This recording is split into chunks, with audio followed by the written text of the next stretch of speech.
¿Qué tal? Buen día. Esta es la primera sesión de la materia de estética contemporánea para el ciclo 22.1. Nuestro primer tema es el fin del arte, como ya lo platicamos. Solo voy a presentar un resumen para subrayar algunos puntos de este momento histórico. Aquí están los temas principales que ustedes mismos pueden consultar en la presentación de PowerPoint que les envié con el tema.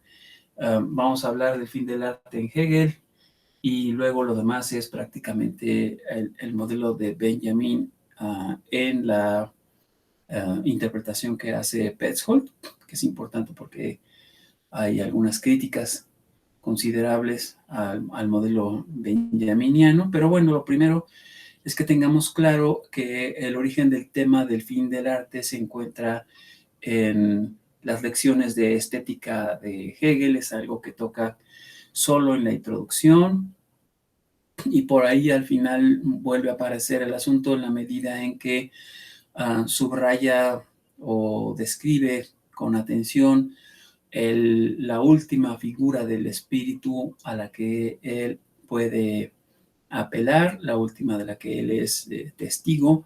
No es para nada el fin del arte como en algún momento se pensó, como si Hegel estuviera diciendo que después de él ya no hay o ya no iba a haber arte, sino que solo estaba diciendo que en el desarrollo de estas determinaciones abstractas, como él las llama, a las tres grandes formas del espíritu en el arte simbólico, el clásico y el romántico, el de su tiempo, están tocando a su fin, pero me gustaría primero subrayar que no debe entenderse esto como si fuera una especie de historia universal del arte, y menos aún como si fuera una cronología, puesto que son precisamente determinaciones abstractas. Esto quiere decir que el espíritu absoluto, para empezar, no se desarrolla igual en cualquier región del mundo. Y tampoco se puede decir que hay alguna región del mundo que vaya a la vanguardia en el desarrollo del espíritu absoluto, como también lo leyó la derecha hegeliana en los años 40 y 50 del siglo XIX. No es para nada esta la lectura que hay que hacer de esta exposición de Hegel sobre el fin del arte en sus lecciones de estética. Más bien diríamos, para cada pueblo, para cada estado, incluso para cada sujeto, el desarrollo del espíritu absoluto se encuentra en una fase determinada. Por eso es que como determinaciones abstractas para un sujeto individual, tanto como para un estado, podría ocurrir que apenas se encuentre en la fase de la figura simbólica, mientras que otro pueblo podría encontrarse ya en la fase romántica, lo que significaría que en ese caso ya no se sabe cuál es el resultado de ese arte que sigue después. Pero una cosa que sí tiene claro Hegel es que lo que viene a continuación es un arte más reflexivo, más filosófico y que ya no provoca culto. Estos son elementos fundamentales para que se entienda por qué Benjamin retoma la idea del fin del arte en Hegel, ¿no? Que ya no se le rinda culto significa que no admiramos ahí la representación simbólica de lo sagrado como en el momento simbólico, y menos aún su pura traducción a formas técnicas como en el clasicismo, en la que el arte era puro formalismo, y tampoco es ya suficiente la visión romántica que pretendía unificar o reunificar los dos aspectos, el puramente simbólico, el puramente clásico. Distinguimos pues en Hegel primero entre Ende y Zweck. Ende sería cuando una forma artística llega a su fin, cuando ya no se desarrolla para ciertos artistas en ciertos lugares, en ciertos momentos, ya no es significativa, ya no quieren continuar con ella y cambian hacia otra forma. Hablamos de Ende, cuando ya no se sigue usando esa forma, y Zweck, cuando en el diagnóstico del desarrollo de esta forma reconocemos que ha alcanzado su pleno desarrollo, que está completa, que ya no dice ninguna otra cosa, que se repite, pues, que sigue diciendo lo mismo. Ahí ya no habría progreso tampoco, y en ese sentido hablamos de que ha alcanzado su meta, su Zweck, el objetivo, pues, ¿no? Si es que podemos descubrir semejante cosa, Hegel cree que es posible, por ejemplo, descubrir cuál sería el objetivo final o último que habría perseguido el arte simbólico, que era la representación de lo sagrado. Cuando ya no se representa lo sagrado, sino otras cosas, entonces esa forma ha terminado. Quiere decir que ya cumplió su meta y que vendrá otra. Y la idea de Aufheben, que refiere a este momento de la superación, del cambio, del relevo entre una forma y otra, de manera pues que no hablamos para nada de que se termine el arte, mucho menos como piensa Arthur Danto, que ahora haga falta que la filosofía lo explique. Eso no es lo que estaba diciendo Hegel, sino que el arte se vuelve más reflexivo, más crítico y más autorreflexivo también, ¿no? Eso ayuda mucho a Benjamin para plantear esta idea de los dos tipos de autores que él cree que hay como dos grandes tipos generales. Por un lado, autores informativos, por el otro lado, autores operativos. Los autores operativos son aquellos que se dan cuenta, que son conscientes de cómo una forma artística ha llegado a su límite y que por lo tanto debe ser sustituida por otra, porque ya no puede decir más, y eso para Benjamin significa que ha perdido su capacidad crítica frente a el arte informativo, que es aquel que simplemente repite la forma ya dada, ¿no? Es un arte conservador, en el sentido de que mantiene una cierta forma de producción en un sentido amplio. Hablamos de los medios de producción, como los materiales que se usan, pero también la selección del tema, el tratamiento del tema, los progresos técnicos, tanto en las formas de representación como en los materiales que se emplean para esa representación. Habría progresos técnicos.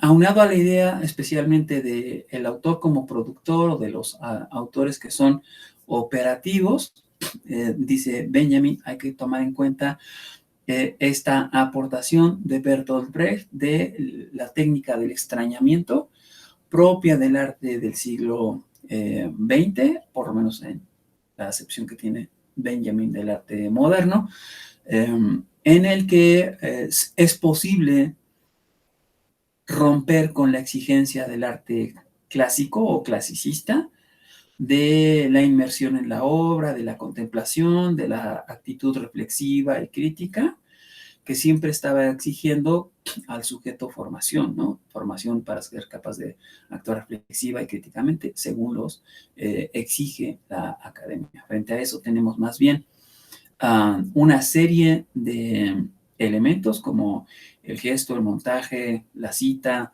la mirada desacostumbrada en vistas a esta técnica del extrañamiento por la cual el sujeto puede tomar distancia no solo frente a la obra, sino también frente a los elementos de juicio que el ámbito legitimado, el poder, le ha inculcado a la clase dominada, eh, que son los criterios de validación artística. Ya no habría nada de eso cuando el sujeto, para empezar, el sujeto masificado, se reconoce como tema contenido de la obra de arte y que además constantemente se está rompiendo con el principio formal de la unidad de la obra, atendiendo a la exterioridad, es decir, al público, con la finalidad de que se rompa la idea de estar inmerso en la obra se reconozca que es una ficción, que eso es contingente, que ha sido producido arbitraria o técnicamente por un aparato y por un autor, con la intención de hacer que el sujeto se integre en una praxis y que esa praxis proviene de la clase dominante, ¿no? O sea, someter al sujeto de la clase proletariada o de la clase sometida a los criterios de validación de la clase burguesa o de la clase aristocrática del poder, haría que el sujeto, sin ser consciente, terminara por reconocer como valores lo que la clase dominante le está inculcando como valores. De esa manera, esa clase dominante se legitima, se mantiene en su posición y lo único que hace es pedirle al otro que lo reconozca como autoridad. Entonces, frente a eso, la técnica del extrañamiento genera el distanciamiento crítico que le permite a la clase proletariada volverse consciente de su posición social, ¿no? Primero que nada, de esa posición sometida, pero además de reconocer que él también, como sujeto cultural e histórico, puede ser protagonista, representante o incluso presentante, en el sentido de que se presenta a sí mismo sin mediación, como tema y objeto de la praxis artística, ¿no? Ahí que hay un cambio muy importante. Esto habla de cómo se lleva a cabo la obsolescencia de las formas. Bueno, no se lleva a cabo, sino más bien cómo se va cumpliendo poco a poco por sí misma, porque no es ni siquiera intencional, sino resultado del progreso técnico, según Benjamin, que ciertas formas de producir, especialmente aquellas que están vinculadas con la clase burguesa, ¿no? Elementos de gran valor, tanto material como simbólico, el bronce, el mármol, el óleo, o el lenguaje cuidadoso, elegante, las figuras retóricas, hablando de la visión poética, ya no es necesario, ¿no? Baudelaire es un muy buen ejemplo de cómo en poesía se pueden tratar temas vulgares o populares, la prostitución,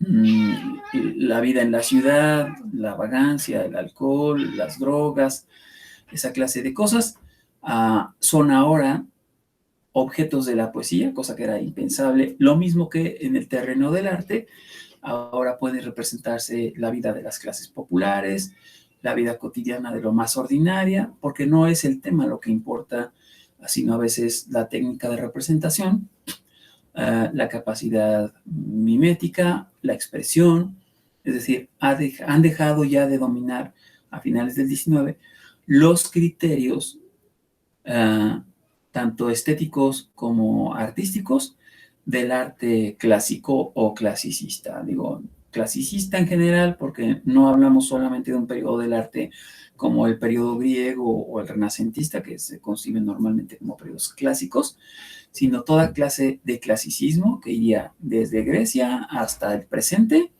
cuando se piensa que la obra de arte es orgánica, que conforma una unidad, que está internamente ordenada, que quiere decir una sola cosa, que es un valor simbólico sobre todo y que une a la sociedad, ¿no? Nada de eso será válido ya para la obra de arte vanguardista y por eso distingue Benjamin entre experiencia y vivencia, que aplica igual para la diferencia entre autores que son informativos y autores que son operativos, ¿no?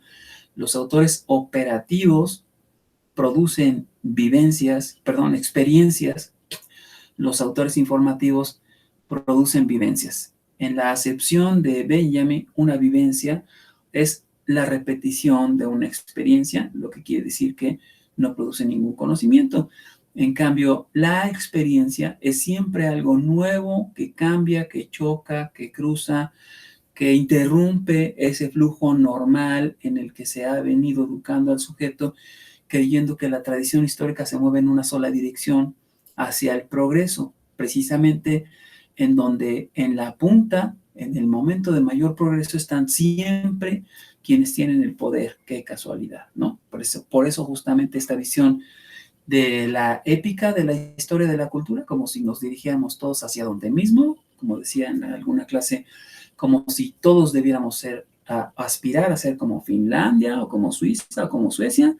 Y diría Benjamin, ahí siempre se oculta, se esconde toda la barbarie que han debido cometer esos estados para obtener el estatus de riqueza en el que se encuentran, ¿no? Eso es fundamental, que no lo obtuvieron del puro trabajo, no es una democracia que se haya logrado porque se le concedieron los derechos a los trabajadores, tal vez haya eso, pero no podemos dejar de lado para nada el saqueo, la explotación y los genocidios que la cultura occidental cometió con el resto del planeta para poder poseer esa posición de poder que tiene, ¿no? De poder económico, político, social, cultural, por haber sometido y saqueado a la mitad del mundo.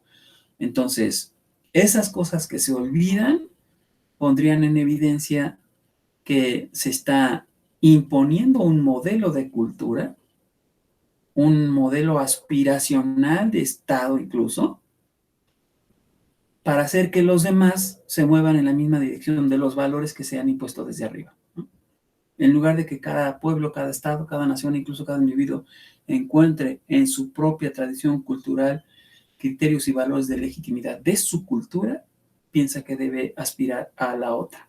Esto es un error histórico que todavía no se corrige, ¿no? Llevamos todavía, nos falta mucho tiempo para que los estados no occidentales se den cuenta de que no hay ninguna razón para aspirar a ser occidental, a menos que quieran lo mismo, ¿no? Es decir, convertirse en estados despóticos, saqueadores, que formen parte de los estados ricos que se distribuyen el dinero a costa de los estados pobres, que tomen todas las decisiones del resto del planeta en favor de sus intereses, etcétera, ¿no? Esa clase de cosas, pues, son propias de la cultura occidental. La técnica del extrañamiento sirve para tomar distancia y ahí se generaría la diferencia entre experiencia y vivencia, ¿no? Como dije, Benjamin apostaría por la experiencia frente a la tradición que solo alimenta la vivencia. Hay una crítica de Laura.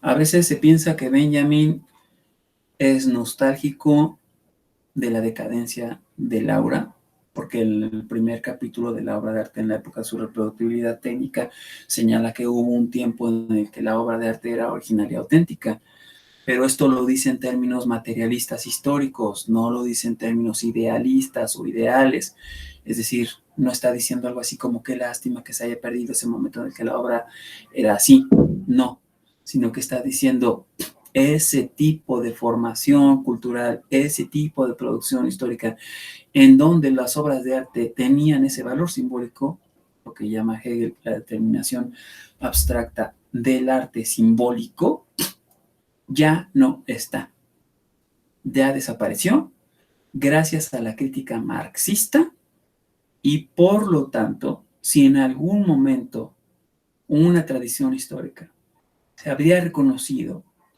en la representación figurativa de un valor simbólico, la divinidad, el espíritu, los principios morales, estos ya no dominan como lo hacían antes y por eso el carácter aurático de la obra de arte, es decir, su pretensión de validez simbólica universal, también habría ido remitiendo, ¿no? No ha desaparecido porque sigue habiendo pueblos cuyo arte es básicamente simbólico, es decir, con fines de culto. Ahí donde el pueblo o el sujeto sigue produciendo obras de arte con fines de culto, sigue dominando, sigue viva la determinación abstracta simbólica, ¿sí? Ahí, donde sea, en cualquier lugar del mundo y en cualquier periodo de la historia del arte, donde dominan los principios formales y ya no importa la representación de lo sagrado, sino solo la calidad técnica de la representación, ¿sí? Sea lo que se representa, sea el medio que sea con el que se representa, entonces estaría esa forma de producción en la determinación abstracta clásica, ¿sí? Para que se entienda cómo Benjamin vincula la visión hegeliana con la suya, asumiendo que en el arte contemporáneo, en el arte moderno de las vanguardias de principios del siglo XX, habría remitido incluso ya la forma simbólica y nos encontraríamos en la forma técnica.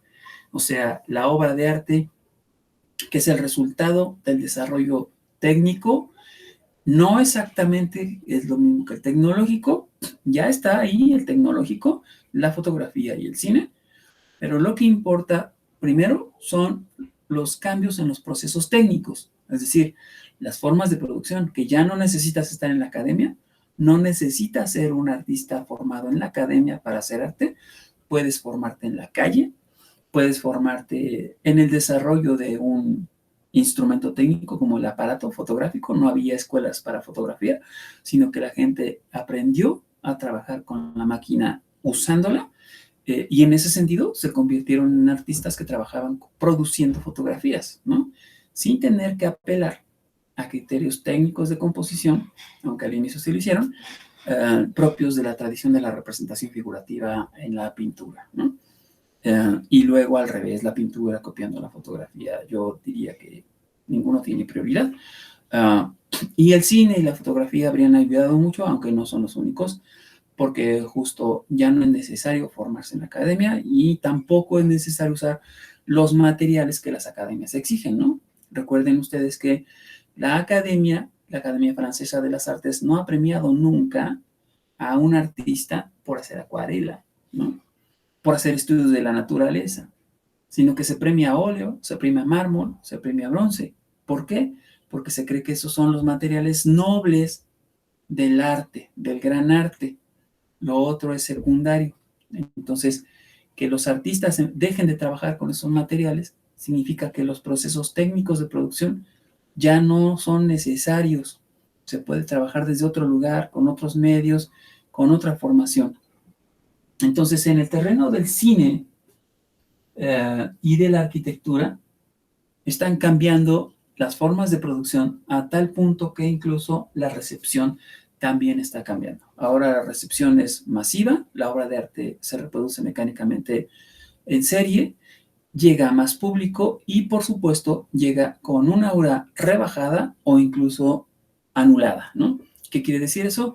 Que o se le rinde poco culto o ya no se le rinde culto. Al menos así pasaba en el periodo que Benjamin está trabajando, ¿no? Estamos hablando de su experiencia de vida en París entre 1920 y 1935, el tipo de cine que veía, el tipo de fotografía, de prácticas artísticas, le permiten suponer esto, ¿no? Una recepción masificada de obras de arte que ya están desauratizadas, que están convertidas en populares, que se reciben acríticamente, que no se les rinde culto, no se los admira, aunque, como vimos, el cine se encargó, entre otras disciplinas, por supuesto. Yo creo que en general todo el arte encontró la manera de recuperar su posición aurática, es decir, de mantener la posición de clase, de privilegiados.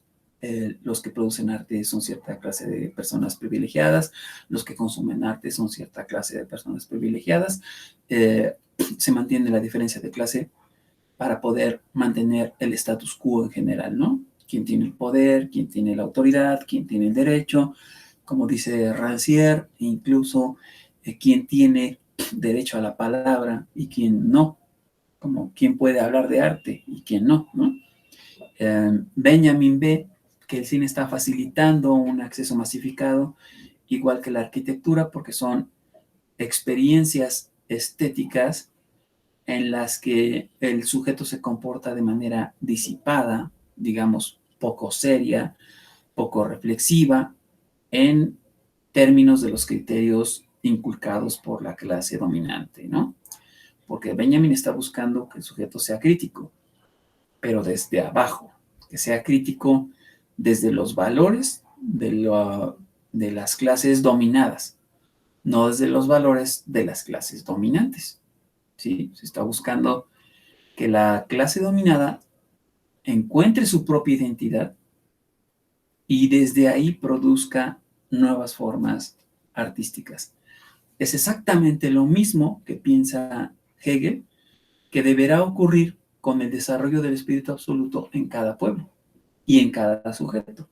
Cada pueblo y cada sujeto deberá encontrar en su propio interior, en su propia formación cultural, en su propia tradición, los elementos de su formación. No andarle copiando al extranjero, no andar intentando ser como ellos, porque como no somos como ellos se convierten en modelo. ¿Y cuándo o cómo podrían dejar de ser modelo si siempre están puestos delante, frente a nosotros, como modelo aspiracional? Por eso el sujeto en América Latina, en África y en algunos lugares de Asia mantiene esta posición de sometido intelectual, cultural, social, política, económicamente, porque no deja de ver como bueno, como verdadero, como valioso lo que la clase dominante le ha enseñado que es. No han aprendido a encontrar sus valores en ellos mismos, ¿no? Para poder lograr eso, hay que llevar a cabo la desartificación. Ya piensa Benjamin que está ocurriendo un poco con las vanguardias, se refiere a esto que acabo de mencionar, el cambio en las técnicas, el cambio en los temas, el cambio en los procesos de producción, de recepción y de consumo. Todo eso implica la desartificación, porque ya hacer arte no significa producir valor simbólico, sino producir más bien condiciones o situaciones para la crítica de los valores impuestos, para la crítica de la ideología, para la crítica del sometimiento, para la crítica del poder, ¿sí? No para el goce sensible, no para valores simbólicos que nos unan como pueblo. Todo eso viene del aparato ideológico. El valor simbólico es impuesto desde arriba, se le dice a los demás, aquí estoy yo, esto es lo que tienes que aspirar, esta es la verdad, esto es lo bueno, esto es lo bello, acá tienes que subir, ¿no? ¿Y cuándo va a subir? Pues nunca, precisamente porque acá va a estar siempre esa clase privilegiada. Desde abajo debe poder criticarse por qué se impone aquello como valor. Y en eso consiste el verdadero fin del arte, ¿no? Distingue Petzold y Benjamin un fin falso y un fin verdadero para el arte. El fin falso es cuando simplemente el artista dice, voy a innovar, voy a cambiar, porque quiero ser actual, quiero ser nuevo, quiero ser moderno, quiero ser contemporáneo, es decir, solo se cambian las formas sin cambiar la estructura, ¿no? Como lo que está haciendo Damien Hirst, un oportunista del arte contemporáneo, y no estoy criticando su arte, sino sus procesos de producción y la manera como se inserta, porque no tiene ningún inconveniente en cambiar precisamente a NTF, a artes digitales, con tal de seguir vendiendo, ¿no? Si se está vendiendo el arte digital, produzcamos arte digital. ¿Qué cambia en términos de estructura, de crítica, de política? Nada, absolutamente nada. Tracy Emin, no cambia nada.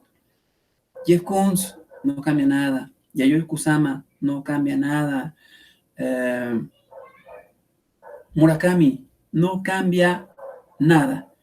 Solo producen arte que sea consumible por sus cualidades estéticas, ¿sí? Es muy complaciente. En ese sentido, solo están satisfaciendo el deseo de consumo popular tanto como elevado, porque allá en la clase aristocrática se compra el objeto, la obra de arte. Acá en la clase proletariada, en la clase baja, se compra el valor simbólico de ese arte. Y entonces la clase proletariada no cambia su posición, sigue siendo proletariada, sigue estando sometida, pero reconoce como valioso, como deseable, el objeto de la cultura aristocrática. Y en ese sentido no hay crítica y es un fin falso. Es un fin falso porque ya está solo en la repetición, está en la vivencia, ya no dice nada, ¿no?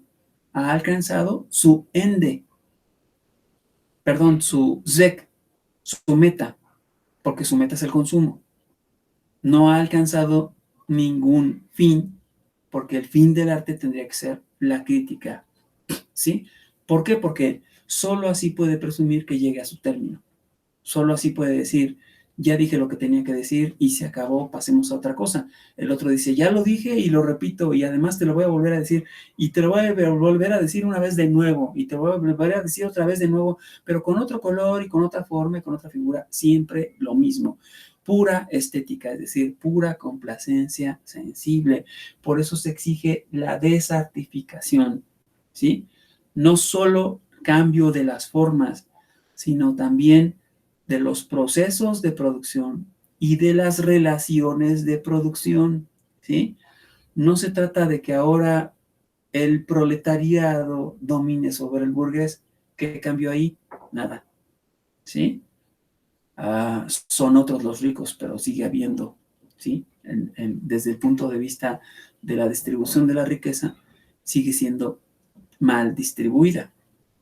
No hay equitatividad, no hay justicia, no hay derecho, ¿sí? La idea es que debe haber una correlación y que se debe distribuir la riqueza de manera más justa o equitativa. Eso es lo que diría el marxismo, ¿eh? No lo digo yo, lo está diciendo Benjamin, para que no piense que soy un rojillo, solo estoy señalando qué cosas busca el modelo marxista de crítica y por qué piensa Benjamin que en su momento estamos en un nuevo fin del arte. Y bueno, ya nada más para cerrar el tema, me gustaría subrayar que a finales de los años 90, es decir, para nosotros, para lo que nos interesa de la materia, arte contemporáneo, estética, perdón, contemporánea, se diría que de nuevo parece estar llegando a su fin el arte. Los conservadores, es decir, los que quieren mantener la diferencia de clases y las posiciones de privilegio, dirían que el arte está en decadencia, de nuevo, que está cayendo en un fin, es decir, que está desapareciendo, siendo sustituido por otras cosas, generalmente a finales del siglo XX, pues de lo que se hablaba es de que el arte se está volviendo pura economía, puro dinero, lo cual para empezar, pues es hipócrita, diría yo, siempre ha estado relacionado con el dinero. No se puede producir arte sin dinero, en principio, ¿no? No solo en el terreno de la pura producción, también en la distribución y en el consumo, ¿sí? Ahí hay una economía moviéndose. Pero además, el asunto de que el arte no ha sido nunca puro espíritu, ¿sí? Puro valor, pura verdad, pura expresión, eso es también falso. Entonces, se idealiza el arte, se lo convierte en puro símbolo y luego se dice, y por eso este arte que no es puro símbolo, es decadente, ¿no? Y por eso se hablaría del fin del arte a finales del siglo XX, porque ha renunciado muchas formas de producción artísticas del final del 20 y principios del 21 han renunciado a este momento simbólico, metafísico del carácter espiritual del arte.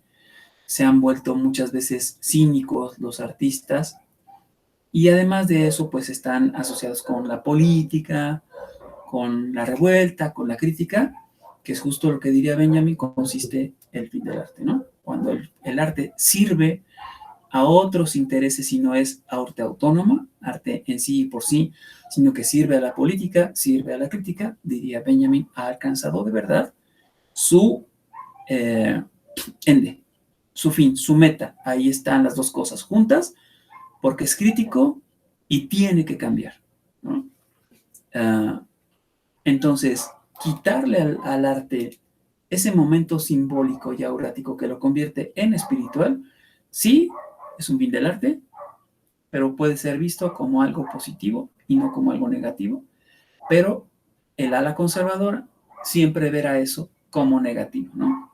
Cuando el arte no es autónomo, sino que está al servicio de otra cosa, se piensa que el arte está en plena decadencia, y eso habría pasado a finales del siglo XX, cuando el arte adquiere compromisos sociales y renuncia a ese momento simbólico. Ya no hay grandes obras y menos aún contenidos que puedan unir o identificar a grandes conjuntos sociales. Por eso podemos decir que el arte contemporáneo es el fin del arte.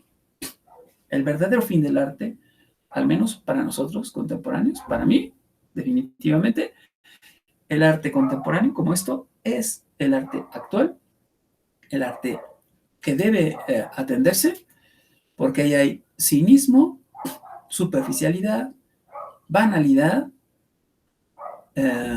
y por ello crítica, ¿sí? Porque estas cosas horrendas, de mal gusto, vulgares, como este plátano de Mauricio Catalán, pondrían en evidencia que el arte está completamente secularizado, es decir, que ya no responde a los principios metafísicos a los que la tradición conservadora esperaría que el arte siga respondiendo, ¿no? Y eso lo consideran porque creen que debe mantener la diferencia de clase, ¿no? La diferencia entre el gran arte, que tiene aspiraciones universales en favor de la humanidad entera, frente a un arte considerablemente más modesto e incluso cínico, que tal vez no está buscando ya ningún valor simbólico, ninguna verdad, ninguna fundamentación última, ningún principio social que unifique nada, sino cosas muy circunstanciales, muy particulares, muy individuales, muy subjetivas. Eso es visto como negativo por la mentalidad moderna, que sigue creyendo que existen valores universales, principios generales, una identidad de la humanidad consigo misma, cuando todo eso lo ha inventado para mantener el dominio. En eso consiste el verdadero fin del arte, en el arte contemporáneo. Con esto terminamos el tema 1.1.